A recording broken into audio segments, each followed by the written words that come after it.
নমস্কার প্রিয় দর্শক বন্ধুরা, আশা করি সবাই ভালো আছেন। আমার পাঁচমিশালি রান্নাঘরে আপনাদের সকলকে স্বাগত। আমার আজকের রেসিপি ফুলকপি রোস্ট। এর জন্য আমি এখানে একটা ফুলকপি নিয়ে নিয়েছি। সেখান থেকে কয়েক টুকরো নিয়ে গরম জলে একটু ভাপ দিয়ে নিয়েছি। এরপর কড়াইতে দিয়ে দিলাম সাদা তেল। তাতে এইভাবে টুকরো করে কেটে রাখা পেঁয়াজগুলো দিয়ে দেব। সামান্য নেড়েচেড়ে দিয়ে দেব কাঁচা লঙ্কা, কাজু বাদাম, চারমগজ আর দিয়ে দেব কিশমিশ। এরপর 2 থেকে 3 মিনিট একটু ভাজা করে নেব, বেশি ভাজার দরকার নেই। তারপরে দিয়ে দেব সামান্য জল।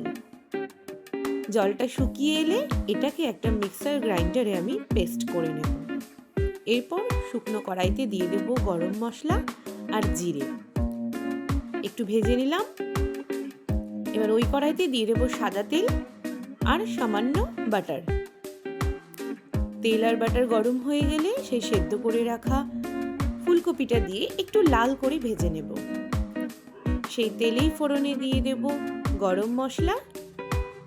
গরম মশলাটা একটু ভাজা হয়ে গেলে দিয়ে দেব আদা রসুন বাটা।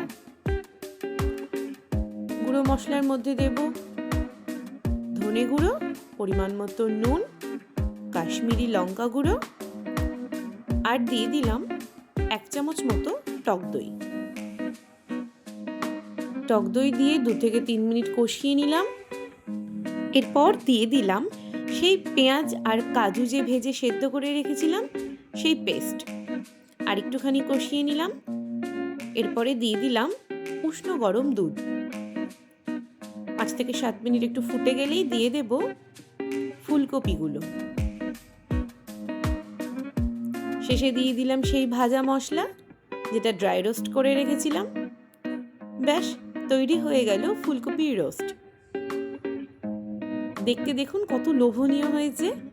আপনারাও বাড়িতে এইভাবে একবার শীতের ফুলকপি দিয়ে ফুলকপি রোস্ট বানিয়ে দেখুন, খেতে ভীষণই ভালো লাগবে। ভিডিওটি ভালো লাগলে লাইক, কমেন্ট, শেয়ার করতে একদম ভুলবেন না। আর অবশ্যই আমাদের চ্যানেলটিকে সাবস্ক্রাইব করে দেবেন। দেখা হচ্ছে পরের ভিডিওতে। ততদিন ভালো থাকবেন, সুস্থ থাকবেন। ধন্যবাদ।